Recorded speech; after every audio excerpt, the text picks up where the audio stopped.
In this video, I would like to talk about the two important concepts which is used in the uh, Boolean functions, which is called as minterms and maxterms.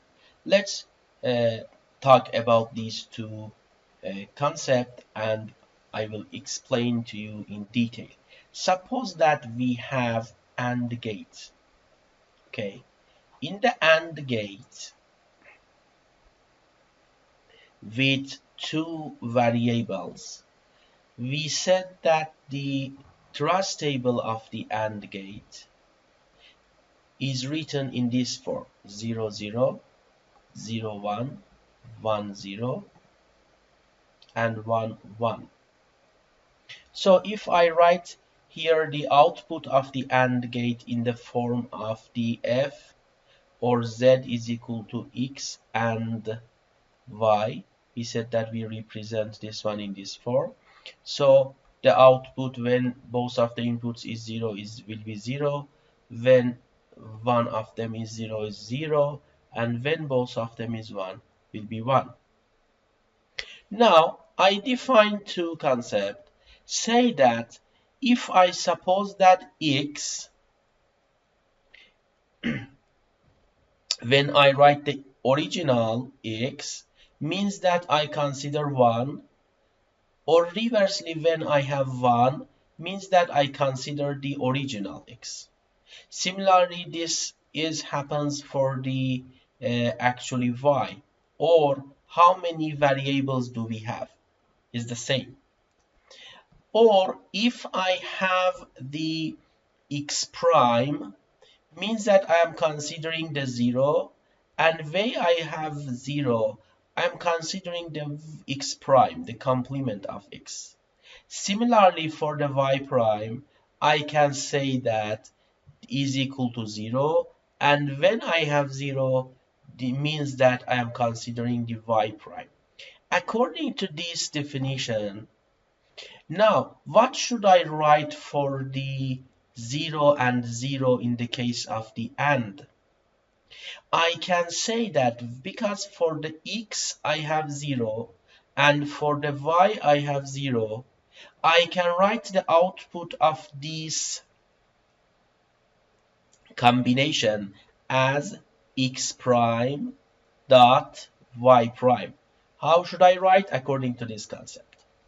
Similarly, for the second combination, I can write x prime y, x prime y. For the third one, I can write x dot y prime. For the last one, I can write the x dot y. Now, I say that if we have the AND of all of the variables inside of at each term, I called this term as minterm. AND of all of the variables included at each term, we called this one as minterm. And we represent the minterms by the lowercase m, but we have to give index for each of these possible combination to represent this minterm, this one, and this one. If you look at here, what is the decimal number of this binary number is 0. What about this one is 1? What about this one is 2? What about this one is 3? Now these numbers are written as an index of the minterm. That's it. We called these m's, mi's, as minterm of this function. So according, look at here, suppose that I have something like that, x, y, or x prime, y prime, or x, y prime, z, or x prime y z prime. Okay, now if I look at this function, I can say that this is a term, because I don't have all of the variables. So how many variables do we have for this Boolean function? 3x, y, and z. According to the definition of the minterm, inside of the term, I will have all of the variables, x or x prime, y or y prime, z or z prime. But if I look at this term, I can see that this is the mean term. Why? Because all of the variables included inside of the term. Similarly, this one is the mean term. Now, the question is that which mean term is this? M, what is the index? According to this this definition that I have written here, I can say that x is the original converted as 1, y is prime 0, z is original 1. What is the 1, 0, 1? 5. It means that M5. What about this one? X prime 0, y 1, z prime 0. So it means that M is 2. Now you can see that this is a mean term, M5, this is a mean term, M2.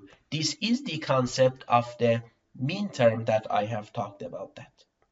What is the max term? Let's look at, explain the meaning of the max term.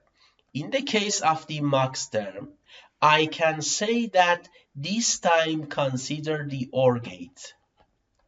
Okay? Let's consider the OR gate by two variables. Again, similarly, I have xy for the two variables 0, 0, 0, 1, 1, 0, and 1, 1. So if I write f output of the OR gate in the form of the xy OR, I know that the 0, 0 is 0, 1, 1, and 1. Now, in the OR gate, again, suppose that I say that this time I define x as 1, sorry, x as 0, and 0 as x.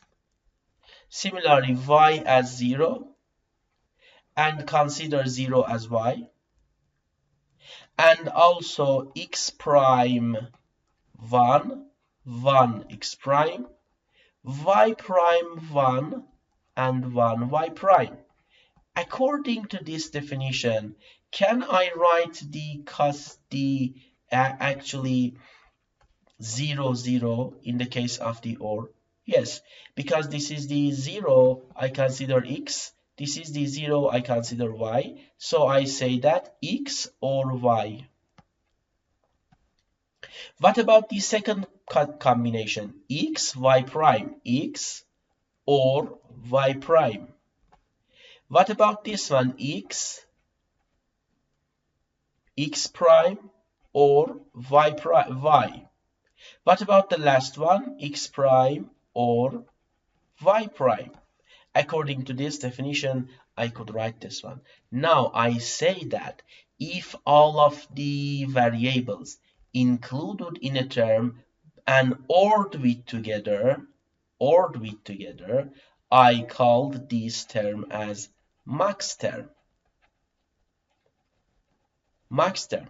And I represent each max term by the capital M. Capital M.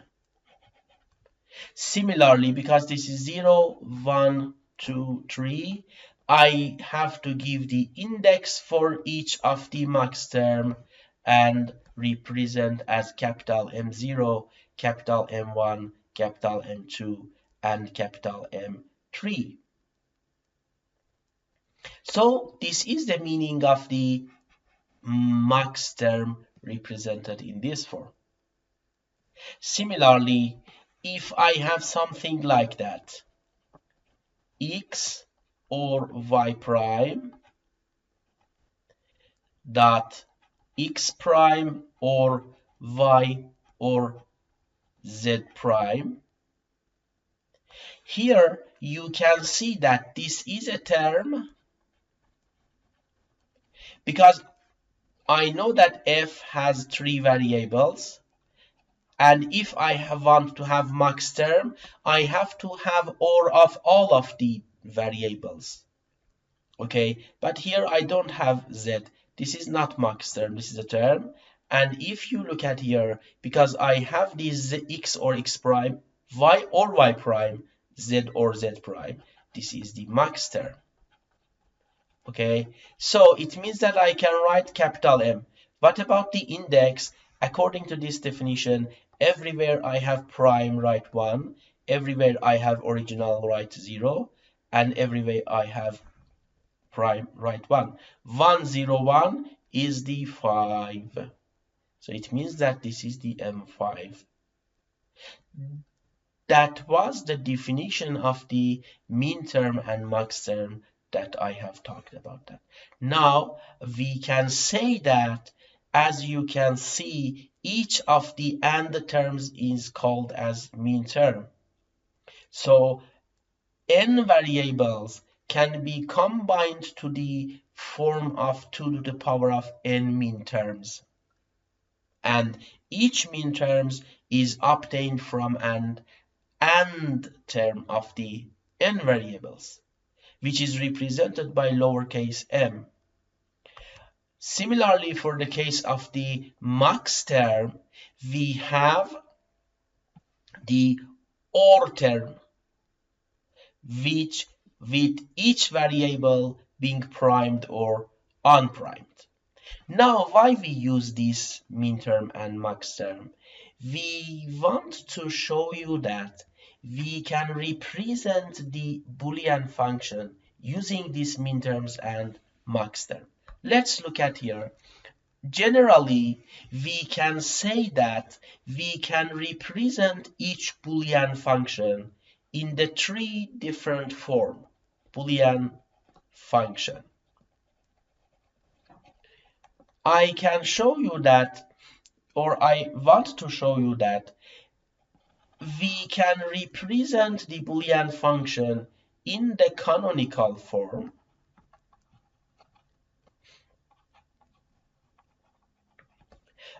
We can represent the Boolean function in the standard form.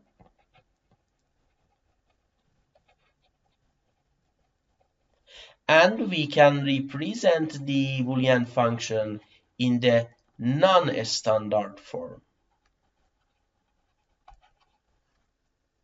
What is the canonical form? We can represent the Boolean function in the form of sum of Minterms, or we can represent the functions in the form of product of Maxterms. What is the meaning of representing the Boolean function in the form of sum of Minterms? Means that, suppose that we can have something like that. F is equal to x, y, z, or x prime, y, z prime. Now you can see that all of the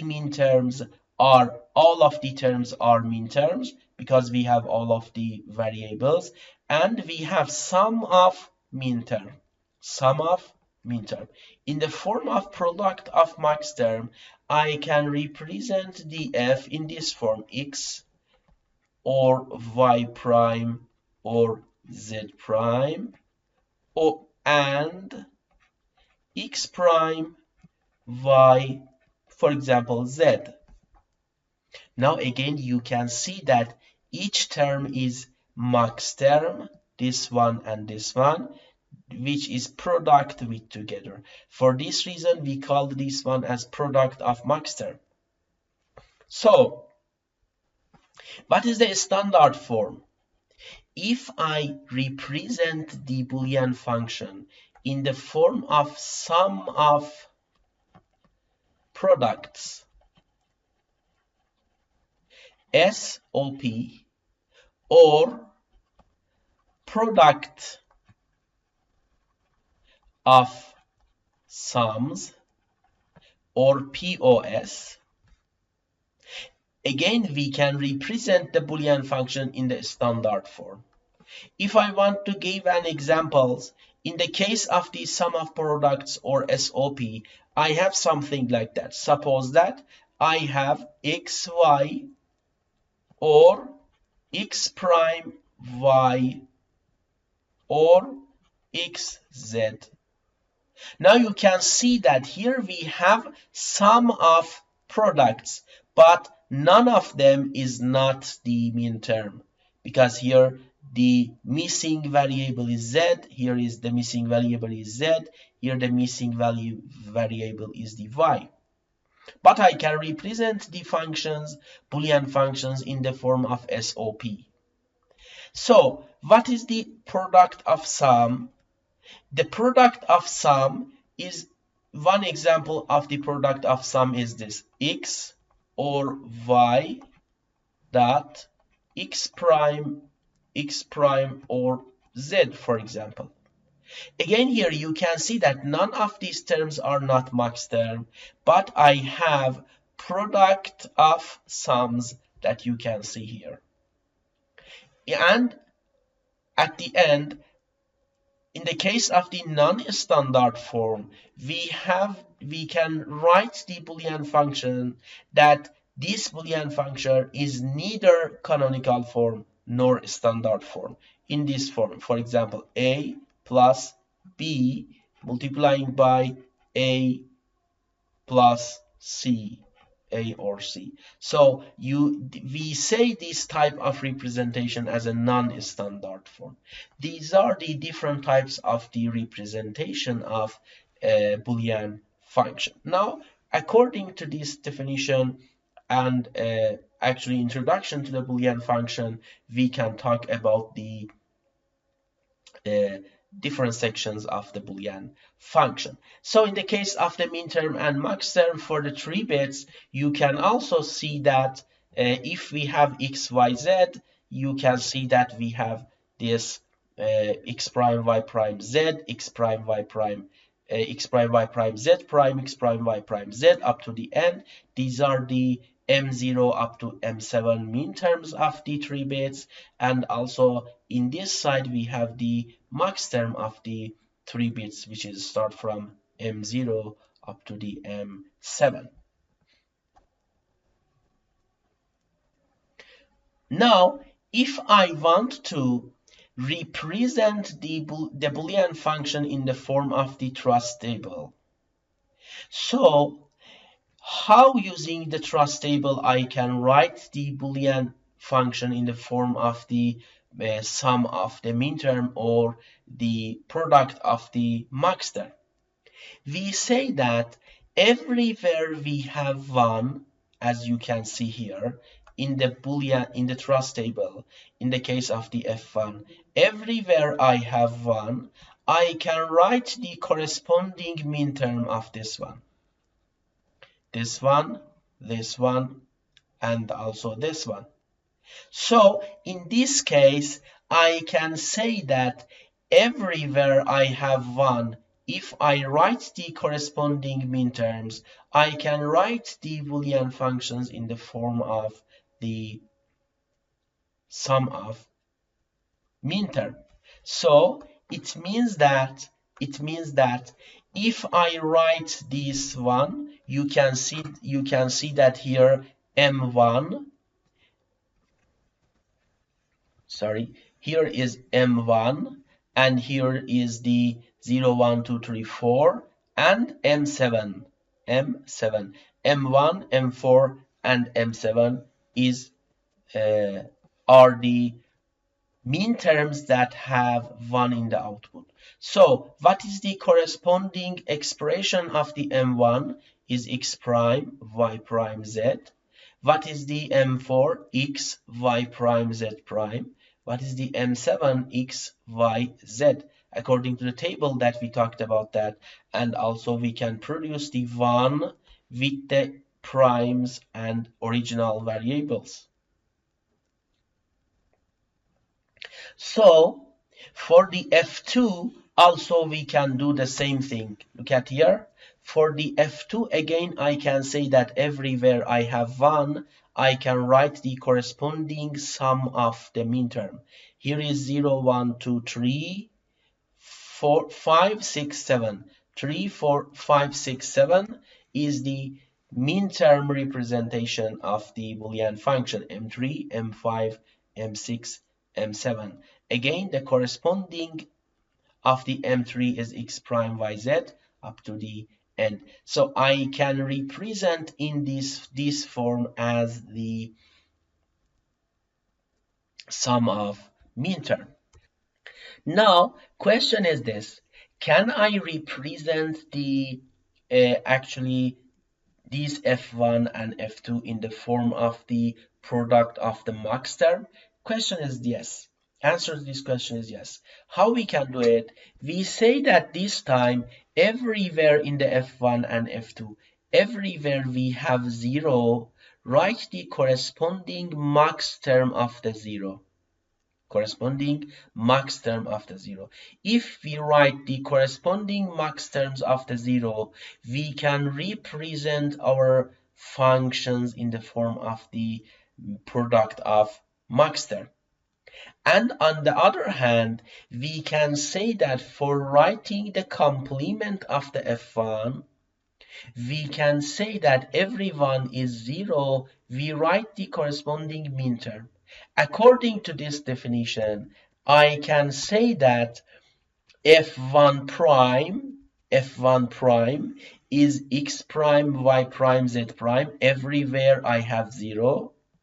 X prime, y, z prime, x prime, y, z, x, y prime, z, and x, y, z prime. How can I find this one? According to this table, here is the M0, M2, M3 up to the end. You can see that I could find the F1 prime. Now, I know that the complement of complement is equal to the original. It means that if from this function I take complement, it means that I have to take complement from all of them. I can find this one, x or y or z, x or y prime z up to the end. And if I look at here, it means that this is the capital M0, this is the max term 0, this is the max term 2, this is the max term 3 up to the end. So I could write the F1 as a product of the Maxterm. Similarly, for the F2, if I write again the everywhere is 0 like this one, M0, M1, M2, M4. Write corresponding Maxterm of this one, X, Y, Z. Write the corresponding Maxterm of this one, x, y, z prime. What about this one? X, y prime, z. What about this one? X prime, y, z. Because we know that everywhere we have 0, we have to write the original. Everywhere we have 1, we have to write the complement. According to this concept, I can say that I have M0, M1, M2, M4. This is the representation form of the product of Maxterm. And we said that we called these two as the canonical form.